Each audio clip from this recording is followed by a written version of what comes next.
एक भविष्य की दुनिया में गरीब लोगों को अमीर लोगों के मनोरंजन का साधन बना दिया गया था। जैसे ही वे 18 साल के होते उन्हें सील किए हुए कमरों में बंद कर दिया जाता था और कैमरे के सामने दिन रात परफॉर्म करने के लिए मजबूर किया जाता था। उनका जीवित रहना सिर्फ देखने वालों व्यूअर्स की बख्शीश टिप्स पर निर्भर था। एक दिन कार्ल ने एक कठिन बैकफ्लिप करने की कोशिश की और उसके लिए हैरानी की बात यह थी कि उसे तुरंत 16 की टिप मिल गई। चूँकि वह लगातार 7 दिनों से भूखा था, उसने तुरंत अपना पेट भरने के लिए KFC का ऑर्डर देने की कोशिश की, लेकिन उसके खाते का बैलेंस असली खाने के लिए बिल्कुल भी काफी नहीं था। वह सिर्फ कुत्ते के खाने डॉग फूड का एक बैग ही खरीद सकता था। जब वह उम्मीद खोने ही वाला था, तभी कार्ल को एक तरकीब सूझी। उसने एक कुत्ते की तरह कपड़े पहने और चारों हाथों पैरों पर बैठकर कुत्ते की हर हरकत की नकल करते हुए पूरा बैग खा लिया। उसके आश्चर्य का ठिकाना न रहा। इस स्टंट ने न केवल उसकी भूख की समस्या हल की, बल्कि दर्शकों को भी आकर्षित किया, जिससे उसे 30 की और टिप मिल गई। हाथ में कुछ पैसे आते ही कार्ल ने जल्दी से अपने लिए एक कमीज खरीदी और वापस अपने हैंडस्टैंड रूटीन पर लग गया। काफी कड़ी मेहनत के बाद उसने आखिर 40 बचा लिए और आराम करने के लिए एक बिस्तर खरीद लिया। एक बार जब उसे परफॉर्म करने के फायदों का स्वाद मिल गया तो कार्ल इसमें और भी जी जान से जुट गया। वह इस तरह अमीर बनने और आखिरकार अपने सपनों के शानदार महल आलीशान मकान में जाने के सपने देखने लगा। लेकिन उसे यह एहसास नहीं था कि रोज की टिप से बमुश्किल एक वक्त का ठीक ठाक खाना ही हो पाता था। एक बंदर की तरह हर दिन दर्शकों के लिए तमाशा दिखाते दिखाते कार्ल धीरे धीरे अंदर से टूट गया और वह थका हुआ और तंग आ चुका महसूस करने लगा। एक रात बहुत ज्यादा शराब पीने के बाद उसकी दबाई हुई सारी भावनाएं बाहर आ गईं। उसने अपना आपा खो दिया, एक बोतल उठाई और उसे कैमरे पर पटकना शुरू कर दिया। उस पल में कार्ल इस जिंदगी से बुरी तरह उब चुका था। वह खुद को एक सर्कस के जानवर जैसा महसूस कर रहा था, जिसे जिंदा रहने का हक पाने के लिए लगातार परफॉर्म करना पड़ता था। इस बीच उसके खाते का बैलेंस धीरे धीरे खत्म हो रहा था। आखिरकार पूरे कमरे में अंधेरा छा गया और सिस्टम बंद हो गया। कार्ल को समझ नहीं आया कि क्या हुआ था, लेकिन वह इतना थका हुआ था कि सोचने के बजाय जल्दी ही सो गया। जब वह जागा तो उसे कुछ गड़बड़ लगा। उसने हर संभव कोशिश की, लेकिन सिस्टम कोई जवाब नहीं दे रहा था। उसने 2 पूरे दिनों से कुछ नहीं खाया था और भूख के मारे उसकी हालत बुरी हो रही थी। कार्ल जानता था कि अगर ऐसा ही चलता रहा तो वह भूखा मर जाएगा, इसलिए वह स्क्रीन के सामने घुटनों के बल बैठ गया और बार बार माफी मांगने लगा, यह मानते हुए कि उससे गलती हुई है। वह सिस्टम से एक और मौके की भीख मांगने लगा। उसने वादा किया कि वह और ज्यादा मेहनत करेगा और दर्शकों के लिए और बेहतर शो करेगा। बिल्कुल वैसा ही हुआ। उसकी इतनी मिन्नों के बाद सिस्टम वापस चालू हो गया, लेकिन इस बार स्क्रीन के निचले बाएं कोने में एक छोटी सी अनजान खिड़की विंडो खुल गई। उसके अंदर एक बूढ़ा आदमी इतिहास का पाठ पढ़ा रहा था। जब बूढ़े आदमी ने कार्ल को देखा तो उसने शांति से अपना परिचय दिया और समझाया कि एक बार जब आप काफी टिप कमा लेते हैं तो सिस्टम नए फीचर्स खोल देता है। इसी वजह से कार्ल उसकी स्क्रीन से जुड़ पाया था। बूढ़े आदमी ने यह भी खुलासा किया कि वह 68.5 साल से अपने कमरे में फंसा हुआ है। दिन प्रतिदिन वह कैमरे के सामने इतिहास के बारे में बात करता है और दर्शकों की टिप पर गुजारा करता है, जबकि उसका बैलेंस कभी भी $12 से ज्यादा नहीं बढ़ा। उसकी स्क्रीन से कनेक्ट करें। बूढ़े आदमी ने यह भी खुलासा किया कि वह 68.5 साल से अपने कमरे में फंसा हुआ था। दिन ब दिन वह कैमरे के सामने इतिहास के बारे में बातें करता रहता था और दर्शकों से मिलने वाली बख्शीश टिप्स पर जैसे पैसे गुजारा कर रहा था, जहां उसका बैलेंस कभी भी $1 दर्जन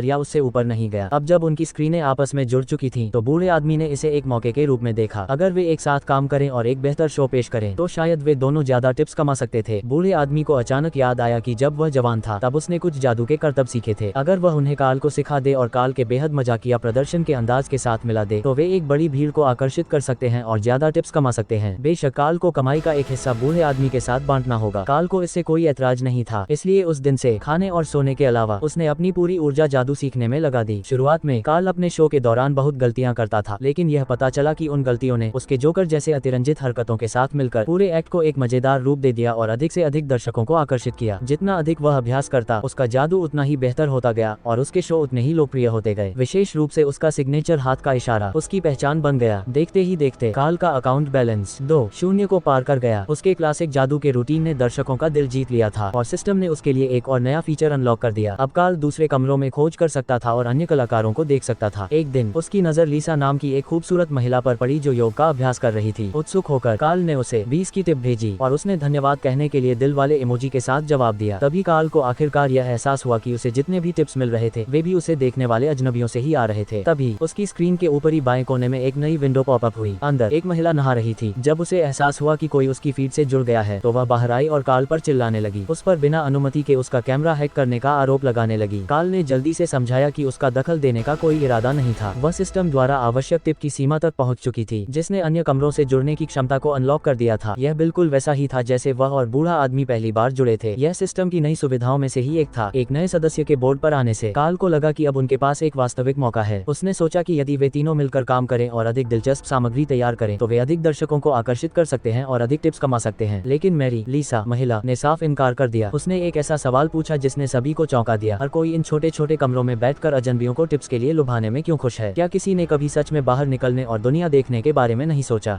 उसके सवाल ने कमरे में मौजूद सभी लोगों को निशब्द कर दिया। कुछ देर बाद कार्ल ने धीरे से कहा कि उसने वास्तव में एक बार बगावत करने की कोशिश की थी, लेकिन सिस्टम की सजा इतनी क्रूर थी कि उसने लगभग उसकी जान ही ले ली थी। यह तथ्य कि वह अभी भी जीवित था उसकी नजरों में एक भयानक स्थिति में एक छोटी सी दया थी। कार्ल की कहानी सुनने के बाद मैरी समझ गई कि वह कहां से आ रहा था। अंत में वह उनकी टीम में शामिल होने के लिए सहमत हो गई, क्योंकि आपके सपने चाहे कितने भी महत्वपूर्ण क्यों न हो, मनचाही जिंदगी जीने से पहले आपको जिंदा रहना होगा। मैरी के शामिल होने के बाद उन तीनों ने बेहतर से बेहतर शो करना शुरू कर दिया और कार्ल के टिप्स तेजी से बढ़े, इतने कि वह एक लग्जरी हवेली खरीद सके। लेकिन जैसे जैसे वे एक साथ काम करते रहे, दरारें दिखाई देने लगी। उनके लक्ष्य पूरी तरह से अलग थे और मैरी अक्सर कार्ल और बूढ़े आदमी से भिड़ जाती थी। वह हमेशा उस जगह से भागने के बारे में सोचती थी जो उन्हें बंदी बनाए हुए थी, जबकि बूढ़ा आदमी अधिक टिप्स कमाने के लिए अपने प्रसारण को बढ़ाने पर केंद्रित था। एक बेहद तीखी बहस के दौरान बूढ़ा आदमी इतना उत्तेजित हो गया कि उसे अचानक खांसी का हिंसक दौरा पड़ा। ऐसा लगा कि इतने सालों के तनाव और लड़ाई ने आखिरकार उसके शरीर पर गंभीर असर डाला था। शुरुआत में सभी ने सोचा कि यह एक मामूली घटना थी, लेकिन उस शाम तक बूढ़े आदमी की हालत बहुत बिगड़ गई। वह कमजोर होता गया और आखिरकार अपने कंप्यूटर पर गिर पड़ा, हिलने डुलने में असमर्थ। बूढ़े आदमी की हालत बिगड़ते देख कार्ल और मैरी ने अपने झगड़ों को दरकिनार कर दिया और तुरंत उसे बचाने की कोशिश करने लगे। उन्होंने दूसरे कमरों के लोगों से संपर्क करने की कोशिश की, इस उम्मीद में कि कोई मदद कर सके, लेकिन इससे पहले कि कोई जवाब दे पाता, बूढ़े आदमी के कमरे में अचानक आग लग गई। लपटें तेजी से फैली, जिससे पूरा कमरा और यहाँ तक कि बूढ़ा आदमी भी उसकी जद में आ गया। फिर वीडियो फीड हमेशा के लिए कट गई। इस मंजर ने कार्ल और मैरी जूली को झकझोर कर रख दिया। वे आखिरकार समझ गए थे कि सिस्टम का क्रूर निष्कासन एलिमिनेशन नियम कैसे काम करता है। जिस पल कोई बेकार हो जाता, सिस्टम उसे बिना दूसरे विचार के एक तरफ फेंक देता, कभी कभी मौत की सजा के साथ। कार्ल का दिमाग सुन्न हो गया। वह यह स्वीकार नहीं कर पा रहा था कि जो बूढ़ा आदमी इतने लंबे समय से उसके साथ था, वह अचानक इस तरह चला गया। पहली बार उसने वास्तविक डर महसूस किया। यदि एक दिन सिस्टम ने तय किया कि वह अब मूल्यवान नहीं है, तो क्या उसका भी यही अंत होगा? उस सोच ने कार्ल को पहले से कहीं अधिक दृढ़ बना दिया। उसे इस कमरे से बाहर निकलने का रास्ता खोजना ही था, लेकिन अगले कुछ दिनों तक वह खुद को संभाल नहीं पाया। उसके प्रसारण ने अपनी सामान्य चमक खो दी और वह शक्तिहीन लग रहा था। सौभाग्य से उसके पास अभी भी मैरी थी। वह उसे प्रोत्साहित करती रही और धीरे धीरे उसकी उम्मीद को फिर से जगाया। लेकिन उन्हें जल्दी ही एहसास हो गया कि सिर्फ उन दोनों के दम पर सिस्टम को तोड़ना लगभग असंभव था। इसलिए कार्ल ने अपने प्रभाव का उपयोग करने और अपने प्रसारणों के माध्यम से और अधिक लोगों को सिस्टम की कमजोरियों की खोज में शामिल होने के लिए लामबंद करने का फैसला किया। वह चाहता था कि हर कोई अपने विचारों को अपने दैनिक प्रदर्शनों में बुने, एक दूसरे के साथ संवाद करने और मिलकर बाहर निकलने का रास्ता खोजने के लिए शो का उपयोग करे।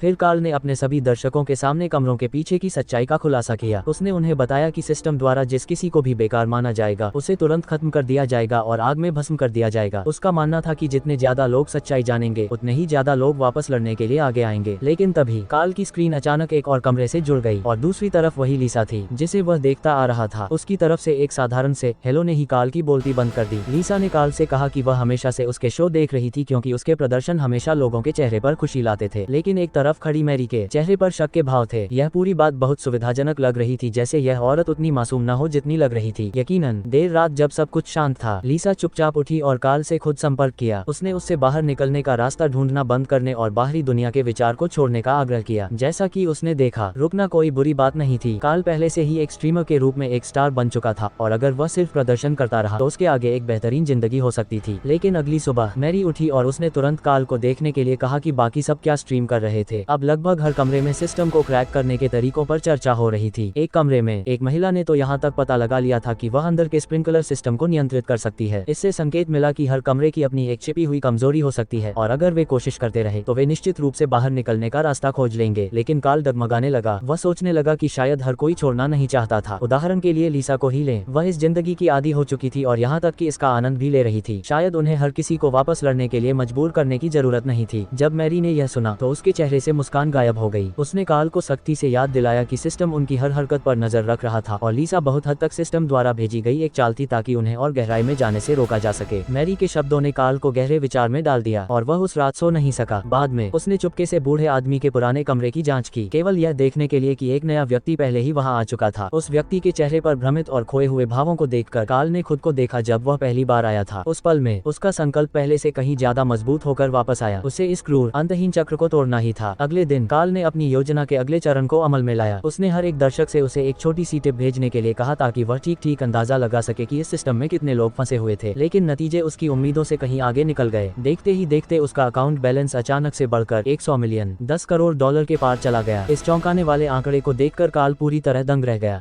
हंगामे से लीसा की नींद खुल गई। जब उसने कार्ल के खाते में खगोलीय अत्यधिक बैलेंस देखा तो उसका चेहरा बिगड़ गया। उसने गुस्से में उस पर सभी के पैसे चुराने का आरोप लगाया और मांग की कि वह बैलेंस उनके असली मालिकों को लौटा दे। यह सब होता देखकर मैरी भी भड़क गई। उसने लीसा पर पलटवार करते हुए कहा कि वह स्पष्ट रूप से सिस्टम द्वारा भेजी गई एक जासूस थी। लीसा ने कार्ल को जांच करने से रोकने की जितनी कोशिश की, उससे यह साबित होता गया कि वह उस सच्चाई के उतने ही करीब पहुंच रहा था जिसे सिस्टम छुपा रहा था। इससे पहले कि कोई कुछ समझ पाता, दोनों महिलाओं के बीच बहस इस तरह भड़क उठी जैसे किसी ने बारूद में पलीता लगा दिया हो। कोई भी पीछे हटने को तैयार नहीं था और न ही कोई दूसरे को समझा पा रहा था। लड़ाई के चरम पर मैरी ने अचानक कैमरे पर लीसा का कमरा नंबर घोषित कर दिया और सिस्टम की कमजोरियों की तलाश कर रहे सभी लोगों से उसके कमरे पर हमला करने का आग्रह किया। अगले ही पल लीसा के कमरे के अंदर बारिश होने लगी। अचानक हुए इस बदलाव से चकित होकर लीसा उछल पड़ी, लेकिन उसने जल्दी ही खुद को संभाला और उसी तरह पलटवार करते हुए सभी को मैरी का कमरा नंबर बता दिया। कार्ल स्तब्ध खड़ा रहा, स्थिति को पूरी तरह से नियंत्रण से बाहर होते देखता रहा और बेताबी से उन्हें रोकने की कोशिश करने लगा। लेकिन इससे पहले कि वह अपने शब्द बाहर निकाल पाता, दोनों महिलाओं के कमरे एक साथ अंधेरे में डूब गए और फिर वह भयानक दृश्य जिसे कार्ल कभी नहीं भूल पाएगा एक बार फिर दोहराया गया। कमरों के अंदर से आग की लपटें उठीं, जिसने जल्दी ही सब कुछ भस्म कर दिया। अंत में दोनों महिलाएं जलकर खाक हो गईं। यह सब देखकर कार्ल पूरी तरह टूट गया। वह अपनी आंखों के सामने एक और त्रासदी होते हुए नहीं झेल सकता था और उसने अपना चेहरा हाथों में छिपाकर रोना शुरू कर दिया। तभी उसके पीछे एक चकाचौंध रोशनी दिखाई दी। कार्ल पीछे मुड़ा और देखा कि उसके कमरे में एक दरवाजा खुल गया था जो बाहरी दुनिया की ओर जाता था। क्या यह 100 मिलियन की टिप्स तक पहुंचने के लिए सिस्टम द्वारा रखा गया विशेष इनाम था? लेकिन हर दर्शक के झटके के लिए कार्ल उस दरवाजे से बाहर नहीं निकला, क्योंकि वह अच्छी तरह जानता था कि जिस पल वह बाहर कदम रखेगा वह सब कुछ खो देगा जो उसने बनाया था। वह बिना किसी नाम के फिर से एक मामूली इंसान बनकर रह जाएगा। लेकिन अगर वह रुका रहा तो कम से कम वह अभी भी एक ऐसा स्टार था जिसे हर कोई देख रहा था, एक अमीर आदमी जिसके नाम पर अपार संपत्ति थी।